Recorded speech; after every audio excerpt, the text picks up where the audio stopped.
Queridos, nós podíamos aproveitar o coral de uma vez e já começar a cantata hoje mesmo, não é? A vontade que dá é de que venha mais e coisa preciosa é o dom que Deus dá, não é? São talentos, tanto para as composições como para a execução dessas lindas canções. Que elas ecoem não apenas hoje e dia 23, que é o dia que a cantata apresentará a sua mensagem, mas todos os dias da nossa vida. Eu convido os meus colegas, os presbíteros da igreja, para tomarem assento aqui, para que juntos celebremos com a igreja a Santa Ceia do Senhor. E convido você que está sentado a abrir a sua Bíblia no Evangelho de Jesus Cristo, nosso Senhor, escrito por Lucas, capítulo 24. Lucas, capítulo 24.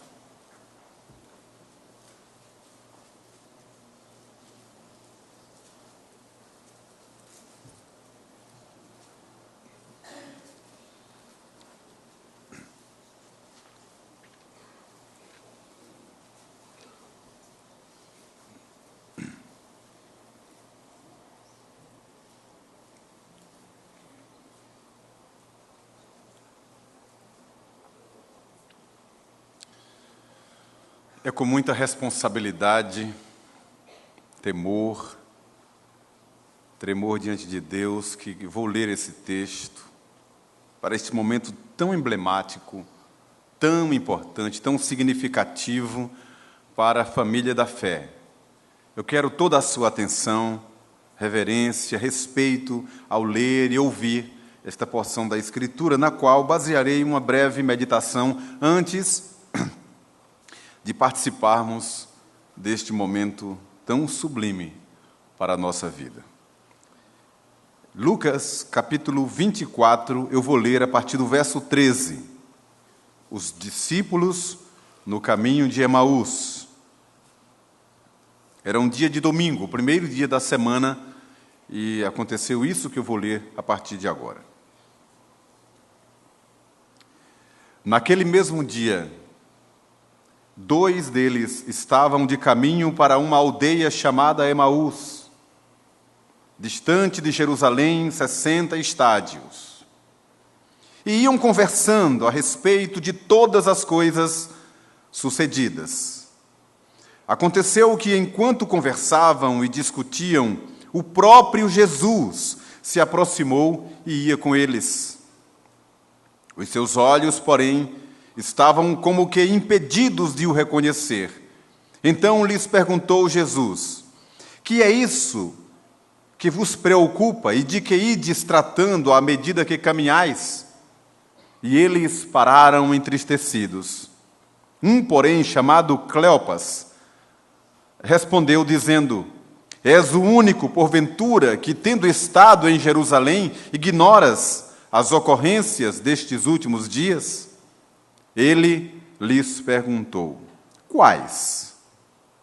E explicaram o que aconteceu a Jesus, o Nazareno, que era varão profeta, poderoso em obras e palavras diante de Deus e de todo o povo. E como os principais sacerdotes e as autoridades o entregaram para ser condenado à morte e o crucificaram. Ora, nós esperávamos que fosse ele quem havia de redimir a Israel. Mas, depois de tudo isto, é já este o 3º dia desde que tais coisas sucederam.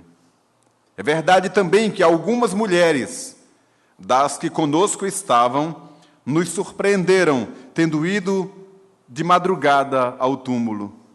E não achando o corpo de Jesus, voltaram dizendo terem tido uma visão de anjos, os quais afirmam que ele vive. De fato, alguns dos nossos foram ao sepulcro e verificaram a exatidão do que disseram as mulheres, mas não o viram. Então lhes disse Jesus: ó nécios e tardos de coração, para crer tudo o que os profetas disseram. Porventura não convinha que o Cristo padecesse e entrasse na sua glória? e começando por Moisés, discorrendo por todos os profetas, expunha-lhes o que a seu respeito constava em todas as Escrituras. Quando se aproximaram da aldeia para onde iam, fez ele menção de passar adiante, mas eles o constrangeram, dizendo: fica conosco, porque já é tarde, e o dia já declina. E entrou para ficar com eles. E aconteceu que, quando estavam à mesa, tomando ele o pão, abençoou e, tendo-o partido, lhes deu. Então se lhes abriram os olhos e o reconheceram, mas ele desapareceu da presença deles. E disseram um ao outro: porventura não nos ardia o coração quando ele, pelo caminho, nos falava, quando nos expunha as Escrituras? E na mesma hora, levantando-se, voltaram para Jerusalém, onde acharam reunidos os 11 e outros com eles, os quais diziam: o Senhor ressuscitou e já apareceu a Simão. Então os dois contaram o que lhes aconteceram no caminho e como fora por eles reconhecido no partir do pão. Que esta preciosa palavra deixe para nós uma marca da presença do Senhor nesta noite. Amém.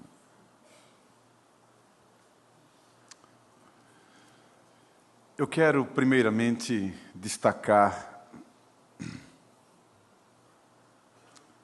a relevância, a importância para a comunidade da fé da ressurreição do Senhor. Nós só estamos aqui reunidos celebrando com tanta alegria porque Jesus ressuscitou. Porque morreu e a sua morte nos trouxe redenção, mas mais do que isso, porque ele ressuscitou. Que é a mensagem dos anjos às mulheres que estiveram lá no túmulo. Por que procurais entre os mortos aquele que vive? E então saíram com alegria para dar aquela grande notícia aos seus irmãos. É por isso que nós cantamos com tanto entusiasmo aquela preciosa canção: porque ele vive, eu posso crer no amanhã. E já cantamos há tantas décadas, e essa canção eu sei que já se tornou um hino e será cantada até que o Senhor volte, porque resume tudo o que cremos. A nossa esperança é a ressurreição do Senhor. E mais do que isso, o apóstolo Paulo, traduzindo o Evangelho, ele disse à igreja de Corinto que, assim como Cristo ressuscitou, nós também ressuscitamos com Ele. Por isso estamos aqui. A sua ressurreição é a nossa ressurreição. Então, é o primeiro destaque que quero dar a essa preciosa mensagem. E notem o detalhe: os discípulos, que haviam estado com o Senhor momentos ou dias antes, cearam com Ele, receberam uma palavra de encorajamento dias antes, agora estavam completamente arrasados e vencidos, entristecidos de tal modo que nem reconheceram Jesus que estava do lado deles ali. E a razão do desapontamento, da tristeza, foi revelada por eles mesmos. Eles disseram àquele que eles não reconheceram: será que você é o único que não entende, que não vê, que não reconhece tudo o que aconteceu esses dias? E Jesus perguntou: o quê? Que acontecimentos? E eles começaram a narrar. Ora, apareceu um pregador, um nazareno, varão poderoso em palavras e obras, e nós acreditamos que ele seria aquele que restauraria todas as coisas em Israel e que seria o grande rei. Mas já é este o terceiro dia desde que ele morreu. Essa era a causa da tristeza de todos eles. E teria sido o motivo de desnorteamento de todos, incluindo todos nós, se ele não tivesse ressuscitado. E então Jesus diz para eles: ó tardos de coração para crer tudo o que os profetas disseram. E começando de Moisés, ou seja, começando do Gênesis, foi falando sobre tudo que a seu respeito consta em todas as Escrituras. Jesus está presente no Êxodo, no Levítico, Deuteronômio, até Malaquias, que eram as profecias que eles tinham, como está presente em toda a Escritura, como está presente na vida dos crentes, como está presente na história da igreja, como está presente hoje entre nós. E essa alegria que celebramos aqui, essa euforia, essa paz de espírito que traduzimos, é o Senhor Jesus vivo em nós. Essa paz que está no rosto de cada um de nós é o Senhor Jesus vivo entre nós. Por isso pregamos, por isso cantamos, por isso testemunhamos. E queremos, no dia 23, fazer uma grande cantata e dizer ao mundo que Natal, a celebração que o mundo faz, não é presente, não é harpinha tocando, não é guirlanda, vermelho em toda parte. Natal é o que nós estamos vivendo agora aqui, a presença viva do Salvador Jesus. Segunda coisa que quero destacar para a nossa verdadeira alegria é o que representa a palavra de Deus para nós. Isso que estou fazendo com tanto entusiasmo nesta noite. Não é um discurso, não é uma palestra, não é uma verbalização de coisas que nós aprendemos.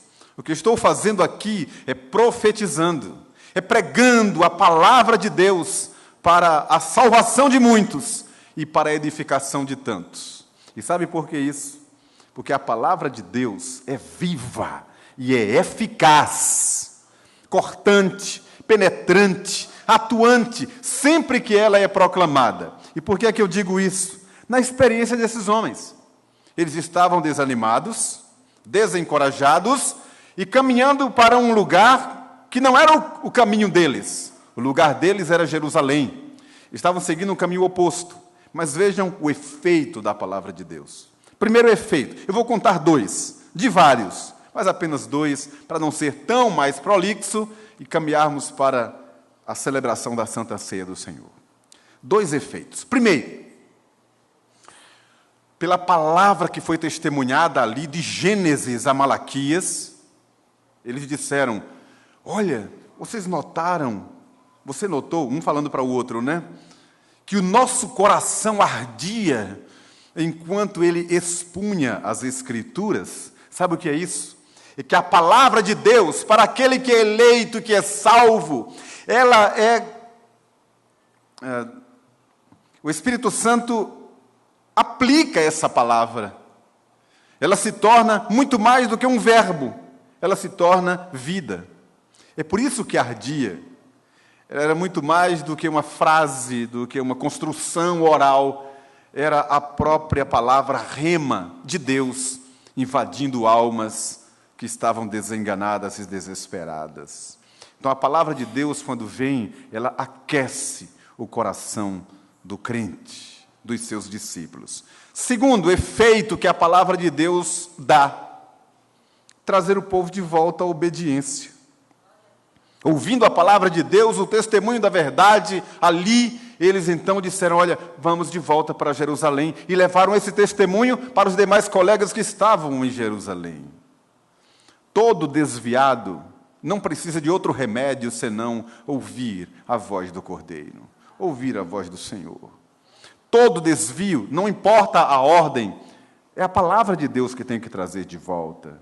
Os discípulos receberam uma grande lição quando viram Jesus ajoelhado ali, lavando os seus pés. E Pedro disse: não irás lavar os meus pés. E Jesus disse: ora, se eu não te lavar, não tens parte comigo. E Pedro disse: então lava tudo, Senhor. E Jesus disse uma coisa linda, ele disse: vocês já estão limpos pela palavra que eu vos tenho falado. É o poder regenerador, restaurador e condutor da palavra de Deus. Em terceiro e último lugar, isso enche meu coração de gozo. Notem que, é o que vamos fazer agora, a presença do Senhor. E o elemento que ele utilizou simbolicamente ali, partindo o pão, trouxe um efeito restaurador que eu quero repartir com vocês. O que foi que aconteceu quando Jesus partiu o pão? Vocês lembram? O que é que o texto diz? Tem uma palavra aí. Aconteceu alguma coisa quando Jesus partiu o pão. O que foi que aconteceu? Abriram-se os olhos e Jesus foi então reconhecido.